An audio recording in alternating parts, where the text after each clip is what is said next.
अस्सलाम वालेकुम to all my dear viewers. आज की वीडियो में हम बात करेंगे एक्जिमा की कंडीशन के बारे में और साथ साथ हम ये भी देखेंगे कि इसके प्रिवेंशन और कॉजेस क्या हैं और ट्रीटमेंट ऑप्शंस क्या क्या हैं और ये किस तरह से हमारी स्किन पर डेवलप होता है एक्जिमा। तो आइए वीडियो स्टार्ट करते हैं।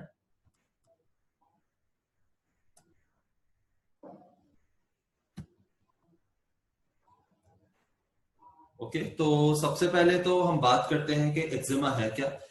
एक्जिमा एक ऐसी बॉडी की कंडीशन है, एक ऐसी स्किन कंडीशन है, स्किन का एक ऐसा इन्फेक्शन है जिसमें स्किन पर इच प्रोड्यूस होती है और वो इच रेड कलर की हो जाती है, time to time worse condition हो जाती है, उसमें बहुत ज्यादा इचिंग होती है या खारिश होती है और इसके अलावा स्केल्स बन जाते हैं, वो जगह आपकी स्केली हो जाएगी। ठीक है, और ये कंडीशन ज्यादातर बहुत ज्यादा कॉमन है चिल्ड्रन में, बच्चों को अक्सर हो जाता है एक्जिमा, एक्जिमेटिक कंडीशन, लेकिन अडल्ट में भी हो जाती है। एक्जिमा को समटाइम्स एटोपिक डर्मेटाइटिस भी कहते हैं क्योंकि ये एक स्किन की कंडीशन है, स्किन इन्फेक्शन है। एटॉपिक हमेशा तभी यूज होता है जब भी हम स्किन के बारे में कोई बात कर रहे होते हैं, और एटॉपिक यहाँ पर रेफर कर रहा है एलर्जी को। तो जिन लोगों को एक्जिमा होता है वो ज्यादातर उनको जो है वो या तो एस्थमा भी होता है यानी उनकी बॉडी के अंदर एस्थमेटिक कंडीशन भी होती है जो कि एक और एलर्जी है। इसके साथ साथ उनकी बॉडी में इची और रेड स्किन भी प्रोड्यूस होती है एक्चुअली, जिसको हम एक्जिमा कहते हैं।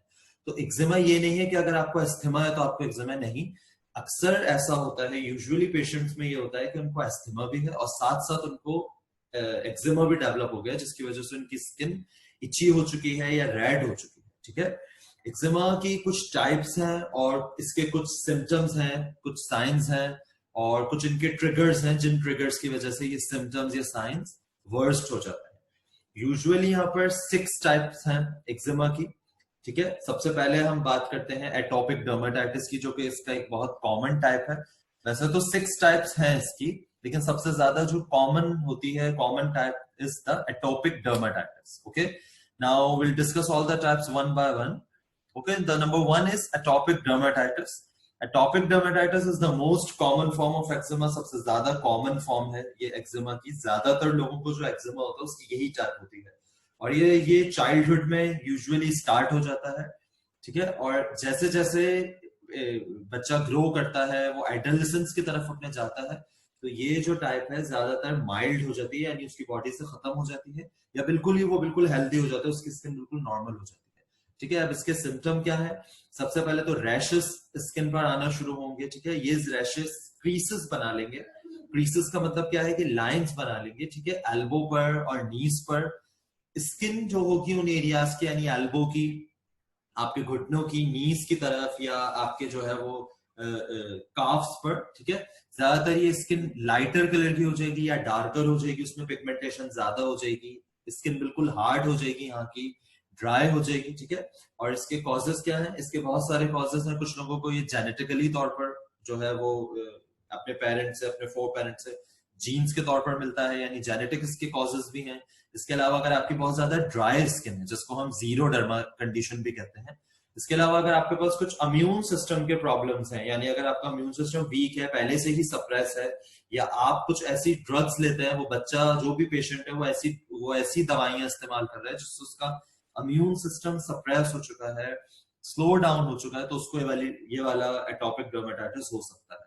या कुछ ऐसे इसके ट्रिगर्स होते हैं हमारे एनवायरनमेंट के अंदर। फॉर एग्जांपल, कुछ लोगों को पॉलन से एलर्जी होती है, कुछ लोगों को डस्ट एलर्जी होती है, कुछ लोगों को कॉटन फाइबर से एलर्जी होती है, कुछ लोगों को जो है कुछ पर्टिकुलर मिनरल से एलर्जी होती है, जैसे फॉर एग्जांपल सल्फर।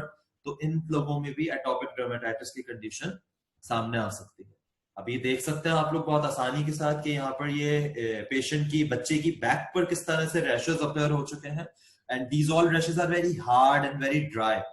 ठीक है, अच्छा, जब यहाँ पे इच प्रोड्यूस होगी, जब पेशेंट इसको जो है वो खारिश करेगा, तो अक्सर इस तरह से होता है कि यहाँ से ब्लीडिंग भी आएगी। ठीक है, और ये जो है वो इन स्टेप पर भी हो सकता है, जिस तरह से इस वाली इमेज में नजर आ रहा है कि पैर के इन स्टेप में है। फूड भी इससे इफेक्ट हो सकते हैं, इससे आपके चीक्स भी इफेक्ट हो सकते हैं, इससे हमारे जो है वो हैंड भी इफेक्ट हो सकते हैं, पाम्स पे भी हो जाता है ये, यानी हाथों की हथेलियों पर। इसके अलावा हमारे सोल्स में भी हो जाता है। ठीक है, सेकेंड टाइप है कॉन्टेक्ट डर्मेटाइटिस। कॉन्टेक्ट डर्मेटाइटिस देखें यहाँ पे नाम से ही इसके नजर आ रहे हैं कॉन्टेक्ट, ठीक है। अगर हमारा स्किन पर कोई भी हमारी स्किन के ऊपर ऐसा सब्सटेंस टच किया है, हमारी स्किन का ऐसे किसी सब्सटेंस के साथ कांटेक्ट हुआ है जिससे हमें एलर्जी हुई, जैसे फॉर एग्जांपल कुछ लोगों को एलर्जी होती है कॉपर से, तो कुछ लोगों को फॉर एग्जांपल एलर्जी है कुछ स्पेशल फैब्रिक से कि वो फैब्रिक वो नहीं पहन सकते, ठीक है। तो उनकी स्किन इरिटेट हो जाएगी और उसको उनकी स्किन के ऊपर एक हाइपर रिएक्शन नजर आएगा। That reaction is another type of eczema and which is called as contact dermatitis as the skin contacted with something, okay, some substances. Contact dermatitis में स्किन जो है itch प्रोड्यूस करेगी, red colour की हो जाएगी, उस पर बर्न्स आ जाएंगे, यानी ऐसा लगेगा जैसे स्किन जली है, या स्टिंग्स आ जाएंगे। जिस तरह से अगर आप बीज वगैरह मक्खियां वगैरह अगर काटती हैं उनका स्टिंग रह जाता है, तो बिल्कुल वही साइंस एंड सिम्टम्स नजर आएंगे, ठीक है। इची बम्स कॉल्ड हाइव्स बन जाएंगे, यानी रेड कलर की लाइंस अपीयर हो जाएंगी, ठीक है, और वो स्किन में हमारे पॉप आउट होना शुरू हो जाएंगे, यानी नजर आना शुरू हो जाएंगे। इसके साथ साथ फ्लूइड फिल्ड ब्रिस्टल्स भी आना शुरू हो जाएंगे, जिनमें से जो है वो पानी वगैरह जिसमें से जो है उनके अंदर का मैटर बाहर भी ऊज आउट होना शुरू हो जाएगा। और इसके साथ साथ स्किन के ऊपर क्रस्ट बन जाएगा, यानी जो भी इफेक्टेड एरिया उनके ऊपर एक क्रस्ट सा बन जाएगा। कॉन्टेक्ट डर्मेटाइटिस जो है ज्यादातर इसका यही कॉज है कि आपने कोई ऐसी चीज वेयर कर ली है जिससे आपको एलर्जी है।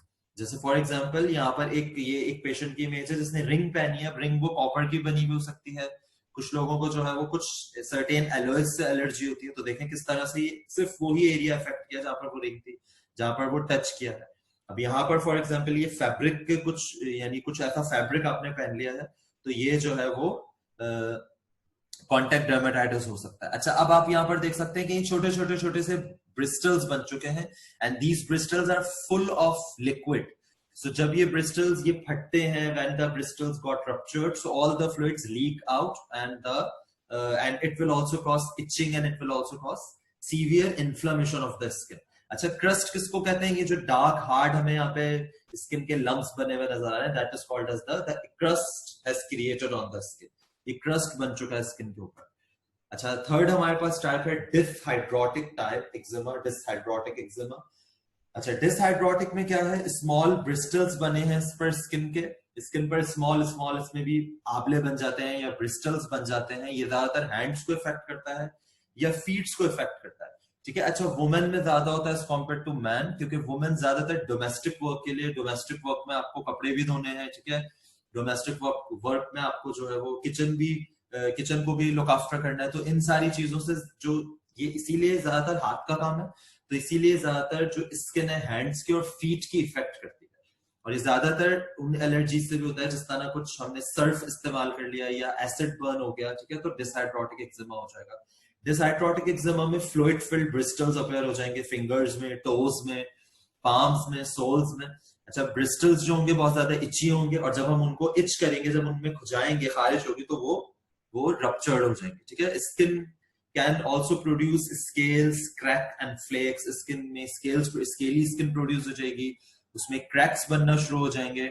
अब डिसहाइड्रोटिक एक्जिमा जो है कुछ एलर्जीज भी इसको ट्रिगर करती हैं, ठीक है। जैसा मैंने अभी आपको बताया कि कुछ स्पेशल टाइप के हमने डिटर्जेंट्स इस्तेमाल कर लिए, या हमारे हैंड बहुत ज्यादा डैम्प है, तो डॉक्टर्स होते हैं अक्सर उनको भी डिसहाइड्रोटिक एक्जिमा हो जाता है, क्योंकि वो सर्जिकल ग्लव्स पहने रहते हैं। तो सर्जिकल ग्लव्स का स्टफ भी जो है वो कॉज करता है डिसहाइड्रोटिक एक्जिमा। इसके अलावा इसके साथ साथ जो है, अगर आप निकल पे एक्सपोज है आपकी स्किन, कोबाल्ट पे एक्सपोज है, इसके अलावा क्रोमियम या कॉपर पर एक्सपोज है, इसके अलावा अगर आपको स्ट्रेस है, तो ये भी इसके ट्रिगर साइंस हैं, इसके ट्रिगर कॉजेज हैं इस वाले एक्जिमा को ट्रिगर करने के लिए, जिसको हम डिसहाइड्रोटिक एक्जिमा कहते हैं।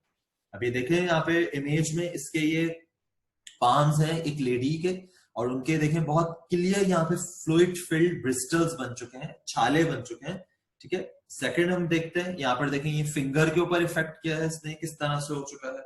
और यहाँ पर भी देखें ये पाम है, यानी आपके हाथ की हथेली है, जिस पर जो है वो छोटे से फ्लूइड फिल्ड ब्रिस्टल्स प्रोड्यूस हुए हैं। That is another type of eczema which is called as dyshydrotic eczema. Now moving on, the fourth type, hand eczema. Why it is called hand eczema? Because often it affects on our hand. You may get this type if you work in a job like hair dressing. Hair dressing में या अगर हम कहीं की cleaning कर रहे हैं, जैसे फॉर एग्जांपल एक बंदा कार वॉश करता है तो उसको डिटर्जेंट से हो सकता है, ये डिटर्जेंट्स है। या अगर आप जो है वो हेयर ड्रेसिंग का काम कर रहे हैं, अगर आप ब्यूटी पार्लर वगैरह में वर्क कर रहे हैं, तो वहां पर सर्टेन केमिकल्स आपकी हैंड की स्किन को इरिटेट कर सकते हैं, ट्रिगर कर सकते हैं हैंड एक्जिमा के science and symptoms.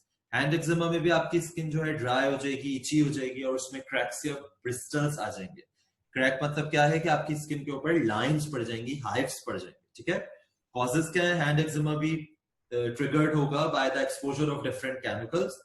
People who work in jobs that expose them to irritants maybe are chemical, for example detergent. For example, if someone is dealing in a lab, so in lab definitely he'll deal different chemicals like acids, like bases.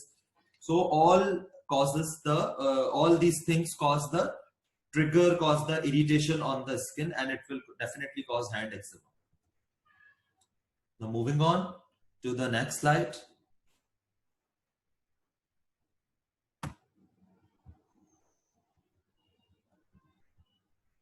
जिस तरह से ये hand eczema है, अब देखें hand eczema में जो है वो ये किस तरह से हैंड के ऊपर जो है हैंड की स्किन जो है वो बिल्कुल ड्राई हो चुकी है और ये क्रैक बना लिए। देखें ये लाइन नजर आ रही है, this is called as skin crack. Skin crack होने लगी है, टूटने लगी है। अब इसके बाद है the second last type, that is called as the nummular eczema. अच्छा, न्यूम्यूलर्स को क्यों कह रहे हैं? Because in this eczema coin shaped spots appear on your skin. Okay, coin shaped forms, coin shaped जो है वो एक coin shape की तरह आपकी स्किन के ऊपर कंडीशन आना शुरू हो जाएगी। ऐसा लगेगा जैसे छोटे छोटे से कॉइन्स हैं। अब राउंड कॉइन शेप स्पॉट्स आना शुरू हो जाएंगे, ठीक है, उसमें एच भी होगी और वो स्केली भी हो जाएंगे।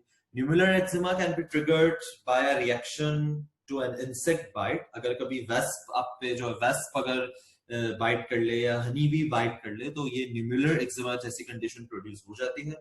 और by an allergic reaction to metals और केमिकल, इसके कॉजेस भी वही हैं जो पिछले एक्जिमास के बारे में हम पढ़ते हुए आ रहे हैं।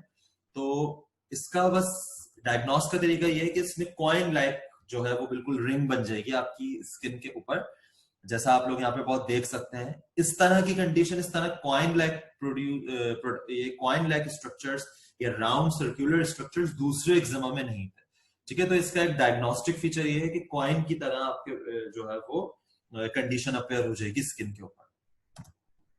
Now the last type is the stasis dermatitis. Stasis dermatitis, जैसे कि इसके नाम से जाहिर है, stasis mean the blood in your veins, the blood in your blood vessels. हमारी बॉडी के अंदर में पता है ब्लड वेसल्स हैं, वेन्स हैं, तो कभी कभी वो वेन्स वीक हो जाती है, उनके अंदर प्रॉपर्ली ब्लड फ्लो नहीं करता या ब्लड उनके अंदर से लीक आउट हो जाता है, ठीक है। तो जहां जहां पे वो लीक आउट होगा उसकी तरफ की स्किन सॉइल हो जाएगी, रेड हो जाएगी, उसमें इचिंग होने लगेगी यानी खारिश होने लगेगी और साथ साथ पेन होने लगेगा। अब सिम्टम क्या है इसके? स्टैसिस डर्मेटाइटिस जो है लोअर पार्ट ऑफ लेग्स में ज्यादातर होता है। अच्छा, lower part of legs soil up कर जाएंगे क्योंकि जो लोअर पार्ट हमारा लेग्स का लोअर पार्ट है वहां पर ज्यादातर वेरिकोज वेन्स का मसला सामने आता है। अब वेरिकोज वेन्स क्या है? वेरिकोज वेन्स रोपी डैमेज्ड वेन्स होती हैं, इसमें आपकी वेन्स बहुत ज्यादा थिक हो जाती हैं, रोपी हो जाती हैं। अच्छा, जब वेन्स रोपी हो जाएंगी, थिक हो जाएंगी, तो डेफिनेटली उनके अंदर जो ब्लड है वो भी प्रॉपर्ली फ्लो नहीं करेगा, उनके अंदर वो ब्लड भी काफी थिक हो जाएगा, ब्लूइश हो जाएगा, काफी जो है वो जमा हो जाएगा उनके अंदर। इसकी वजह से आपको अपने जो लेग्स वगैरह होंगे उनमें भी दर्द होगा and you will also feel heavy legs due to the presence of varicose veins, and as a result of this varicose veins secondary infection हो जाएगा यानी secondary condition आ जाएगी। first it is the varicose vein, आपको varicose veins का problem था। varicose veins क्या होता है हम किसी और वीडियो में डिस्कस करेंगे, अभी मैं आपको नेक्स्ट इमेज दिखा के भी थोड़ा सा समझाने की कोशिश करता हूँ। वेरिकोज वेन्स के बाद स्टैसिस डर्मेटाइटिस हो जाएगा as a result of this condition, यानी as a result of this varicose veins. और वेरिकोज वेन्स में यही होगा कि जो जहां जहां फ्लूइड लीक हुआ है, जहां जहां पे वो ब्लड लीक हुआ है, उसके बिल्कुल ऊपर की स्किन ड्राई हो जाएगी, हार्ड हो जाएगी और डर्मेटाइटिस की कंडीशन प्रोड्यूस करेगी। That is called as the stasis dermatitis. Stasis medical conditions के लिए हमेशा तब यूज करते हैं जब भी कोई चीज आपकी बॉडी के अंदर प्रॉपर्ली फ्लो नहीं कर रही, एक जगह पर आकर एक्यूमुलेट हो चुकी है, कंजेस्ट हो चुकी है, तो इस वजह से इसको कहते हैं stasis dermatitis. Now, what are the causes of this? The main causes stasis dermatitis occur often occurs in those people who have blood flow problems in their lower leg. अब ब्लड फ्लो प्रॉब्लम्स क्यों हो रही है? क्योंकि they have spider web veins या varicose veins का मसला है. ये मसाइल क्या होते हैं वेरिकोज वेन्स, हम किसी और वीडियो में डिस्कस करेंगे. If the valves that normally push blood up through your legs, अगर इनके वाल्व, इन ब्लड वेसल्स के अंदर वाल्व होता है जो प्रॉपर्ली काम करते हैं ब्लड को फ्लो करवाने के लिए, अगर वो वाल्व नहीं काम करेंगे तो ब्लड प्रॉपर्ली फ्लो नहीं करेगा and it can pool in your legs, हमारे लेग में जमा होना शुरू हो जाएगा, and it will cause the soiling and it will cause the stasis dermatitis. जिस तरह से आप यहाँ पर देख सकते हैं कि ये हैंड की स्किन है, यहाँ पर भी ब्लड प्रॉपर फ्लो नहीं कर रहा है and it is the stasis dermatitis. और ये तो बहुत क्लियर नजर आ रहा है कि देखें यहाँ पर जो वेन्स हैं ये किस तरह रोपी या पर्पल कलर की हो गई हैं and definitely due to the leaking out of the blood, due to the disturbance in the valve of the veins, it is called as varicose vein. और वेरिकोज वेन्स अपीयर एक्सटर्नली, उन पर कौन सी condition develop हो गई है? Stasis dermatitis. ठीक है, अब हम बात करते हैं कुछ इनके ट्रीटमेंट्स की, कि ट्रीटमेंट्स इसका क्या है. Currently there is no proper cure of eczema, because eczema के ट्रिगर्स बहुत सारे हैं, एक्जिमा के कॉजेस बहुत सारे हैं, तो इसका एक तो कोई ट्रीटमेंट है नहीं, प्रॉपर कोई ट्रीटमेंट नहीं है. हाँ, जो डर्मेटोलॉजिस्ट है वो आपके सिम्टम्स को कम करने के लिए जरूर जो है मेडिकेशंस अप्लाई करेगा. और कभी कभी एक्जिमा एज के साथ साथ भी खुद ब खुद भी, जैसे जैसे आपका इम्यून सिस्टम स्ट्रांग होता है, खुद ब खुद भी जो है वो आपकी बॉडी से वाइप आउट हो जाता है. ट्रीटमेंट ज्यादातर इसके यही है कि ये एम्स, इनके ट्रीटमेंट्स का यही एम है ताकि हील की जाए अफेक्टेड स्किन को और प्रिवेंट फ्लेयर्स ऑफ सिम्टम, यानी सिम्टम्स को आने से रोका जाए. ठीक है, डॉक्टर्स इंडिविजुअल की सबसे पहले एज चेक करते हैं, क्योंकि एक्जिमा की कुछ ऐसी टाइप्स हैं जो मैंने बार बार बता रहा हूँ आपको, जो एज के साथ साथ सही हो जाएंगी. कुछ इसके सिम्टम्स हैं. ठीक है, और करंट स्टेट है आपकी कुछ हेल्थ का, जैसे अगर आपको वेरिकोज वेन्स है तो definitely you will get stasis dermatitis. ठीक है, कुछ लोगों के अंदर एक्जिमा वक्त के साथ सही हो जाता है, जबकि कुछ लोगों के अंदर ये लाइफ लॉन्ग कंडीशन रहती है. ठीक है, नाउ मूविंग ऑन.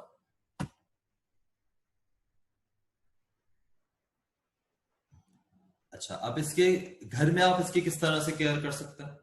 सबसे पहले तो आप ल्यूक वार्म बाथ लें, यानी नीम गर्म पानी से नहाएं. इसके अलावा जो है वो मॉइस्चर को लॉक रखने के लिए, स्किन को बिल्कुल मॉइस्ट रखने के लिए मॉइस्चराइजर अप्लाई करें, कोई लोशन भी, कोई ऑइंटमेंट या कोई पेट्रोलियम जेली वगैरह. इसके अलावा कॉटन और सॉफ्ट फैब्रिक क्लोथ्स इस्तेमाल करें. ठीक है, ऐसे क्लोथ्स इस्तेमाल मत करें, खासकर जो है वो लिनन क्लोथ्स, जिनकी वजह से अक्सर लोगों को सिम्टम्स ट्रिगर हो जाते हैं. Avoid rough scratchy fibres and tight fitting clothes. Humidifier इस्तेमाल करें, लेकिन कुछ लोगों को ह्यूमिडिफायर से भी एक्जिमेटिक कंडीशंस हो जाती हैं. अगर आप ड्राई और कोल्ड वेदर में रह रहे हैं तो ड्राई और कोल्ड वेदर के अंदर ज्यादा बेहतर ये है कि आप ल्यूकवार्म वाटर से बाथ लें, यानी नीम गर्म पानी इस्तेमाल करें. इसके साथ साथ जो है वो मॉइस्चराइजर अप्लाई करें अपनी स्किन को. इसके अलावा माइल्ड सोप से हमेशा इस्तेमाल करें, माइल्ड सोप से नहाएं. ठीक है, यानी ऐसे सोप इस्तेमाल मत करें जिनके अंदर बहुत एक्टिव कॉस्टिक सोडा हो, एक्टिव पोटैश हो. ठीक है, आप ऐसे सोप इस्तेमाल करें जिनके अंदर माइल्ड जो है वो केमिकल्स यूज किए, और ऐसे सोप्स बहुत इजीली अवेलेबल है मार्केट में, जो आपको आपका डर्मेटोलॉजिस्ट, आपका डॉक्टर आपको रेफर करेगा, आप उसी को इस्तेमाल करें. अगर आप ऑर्डिनरी सोप इस्तेमाल करेंगे जिसमें बहुत ज्यादा फ्रेग्रेंस होती है, खुशबू होती है, तो obviously they'll trigger the symptom and they'll make the worse condition. Extra precaution लें अगर आपको जो है वो एक्जिमा के फ्लेयर्स विंटर में आना शुरू हो चुके हैं, यानी कुछ लोगों को सर्दियों में, क्योंकि we know that in winter season the skin becomes very dry. तो उस ड्राइनेस से, in order to prevent from this dryness, we must moisturize skin. Okay, skin को ड्राई करने के लिए उसके ऊपर जो है वो जेंटली इसको पैट करें स्किन को with dry towel. Okay, rubbing नहीं करें स्किन की, क्योंकि रबिंग से वो जो है उसमें और इचिंग प्रोड्यूस होगी.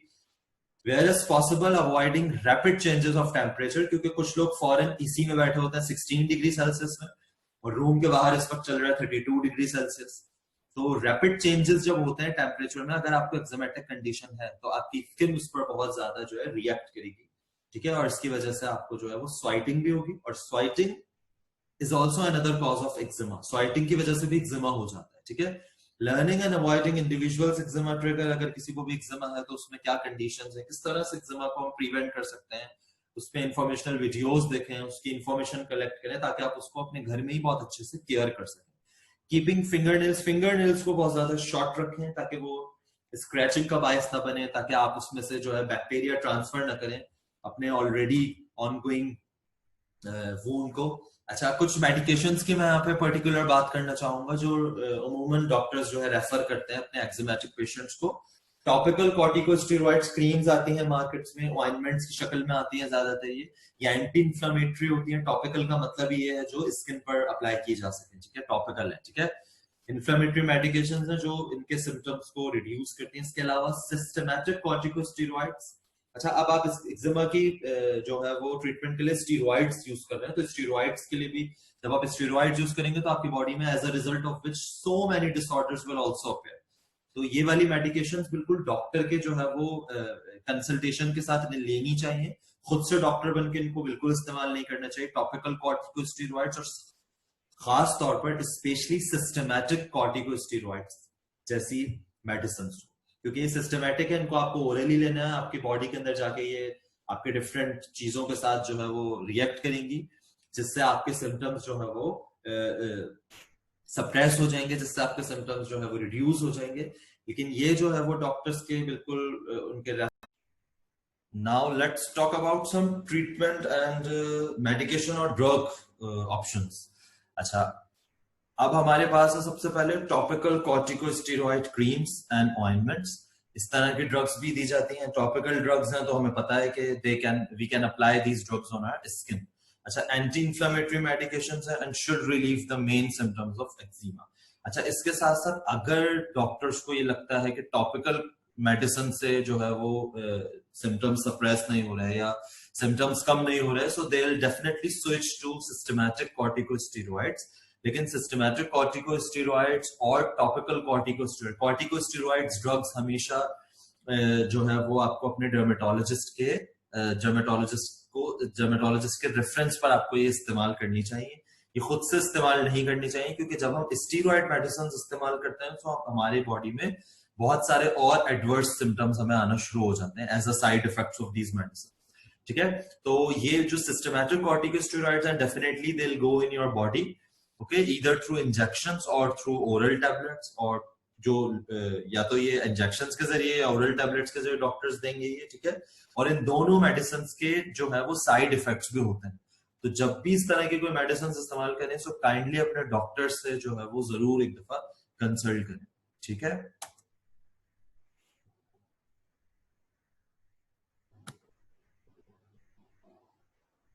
अब इसके बाद है एंटीबायोटिक्स, एंटीवायरल ड्रग्स भी डॉक्टर्स देते हैं। अगर उनको ये पता लगे डॉक्टर्स को कि आपको एक्जिमा के साथ साथ जो है कोई बैक्टीरियल स्किन इन्फेक्शन भी है, तो फिर वो एंटीबायोटिक पर स्विच करेंगे। एंटीवायरल एंड एंटी फंजल मेडिकेशन उस कंडीशन में दी जाती है जब फंजल और वायरल इन्फेक्शन भी हो और उसके साथ साथ एक्जिमा की कंडीशन भी हो। एंटी हिस्टामीन्स ड्रग्स तब दी जाती हैं जब जो है वो स्किन इचिंग बहुत ज्यादा हो, ठीक है, खारिश बहुत ज्यादा हो, और नाइट टाइम स्क्रैचिंग हो, यानी जो स्क्रैचिंग है, जो खारिश है, वो रात के वक्त बहुत ज्यादा वर्स हो जाए। तो इस तरह से पेशेंट को जो है वो उस पर ड्राउजीनेस लाने के लिए, यानी उसकी रेस्टलेसनेस को कम करने के लिए जो डॉक्टर्स हैं वो एंटी हिस्टामीन्स जो है प्रोड्यूस करता है। हिस्टामीन्स हमारी बॉडी में खुद भी कंपाउंड जो वाले प्रोड्यूस होते हैं, ठीक है। तो हिस्टामीन्स कंपाउंड प्रोड्यूस होने से इन्फ्लेमेशन होती है या रेडनेस होती है या इचिंग प्रोड्यूस होती है। तो एंटी हिस्टामीन्स वो ड्रग्स हैं जो हिस्टामीन्स की प्रोडक्शन को कम करेंगे, और इससे जो है वो नाइट टाइम स्क्रैचिंग कम हो जाएगी और जो है हमें नींद आ जाएगी, ठीक है। तो इन पेशेंट्स को दी जाती है। Now at the end I thanks to all of you, ठीक है, कि आपने मेरी वीडियो देखी। और अगर आपको ये वीडियो अच्छी लगी तो काइंडली इस चैनल को लाइक, शेयर और सब्सक्राइब करना ना भूलें, और साथ ही हाँ जरूर बेल आइकन को भी जरूर प्रेस किया करें ताकि मेरे चैनल पे मिलने वाली तमाम वीडियोस आपको वक्त पर मिल जाए। Thank you so much. Allah Hafiz.